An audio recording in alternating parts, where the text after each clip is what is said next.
তো বন্ধুরা, আজকে এই ঈদের পরে প্রথম দিন এই কাজে আসলাম। তো এসেই দেখা যাচ্ছে যে বাগানের মধ্যে প্রচুর পরিমাণে জল। তো এত জল যে কোথাও হাঁটু, কোথাও কোমর, এবং কোথাও কোমরের উপরেও কম বেশি আছে। তো যাই হোক, আজকে আমরা এই বাগানে ফল কাটতে আসলাম, কিন্তু খুব সমস্যা। তার কারণ এই বাগানে ফল কাটলে কিন্তু ট্রলারে করে ফল বার করা সম্ভব হবে না। কারণ আমরা ট্রলারে করে এই বাগান থেকে ফল বার করে রাস্তায় নিয়ে যাই, কিন্তু যেহেতু এতটা পরিমাণে জল যে ট্রলারে করে কিন্তু ফল বার করা যাবে না।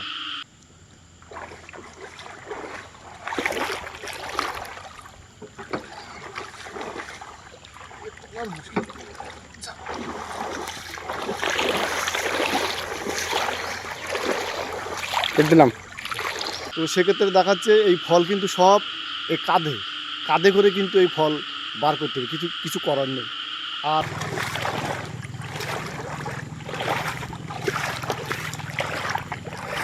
বাগানে টলা চলছে না বলো? না গো, টলা চলছে না। এখন কি করবা, কষ্ট করতে আছে। জলের মধ্যে দিয়ে এই মানে কাঁধে করি ছাড়া কোনো কিছু করার নেই। পানির তো এক হিচু, একেবারে আপনি কোনো জায়গায় কোমর কম বেশি মোটামুটি। মানে কোন জায়গায় কোমরও আছে। আর কিন্তু মনে করে সেই খাল, হ্যাঁ, খাল, খালে তো আরো অনেক পানি। অনেক জল। আর কি করবা, কষ্ট করতে হবে যখন, কষ্ট করো একটু। কষ্ট করলে তো দু পয়সা হবে, দেখো বাড়ি পাঠাতে পারবা দু পয়সা। সেটাই তো।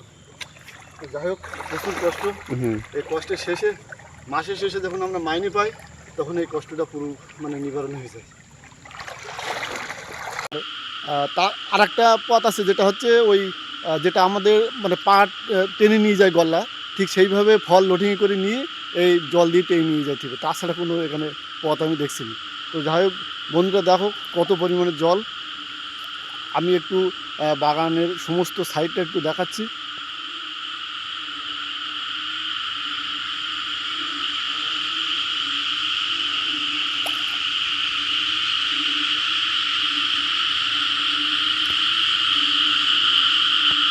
সব সাইডে কিন্তু প্রচুর পরিমাণে জল আছে।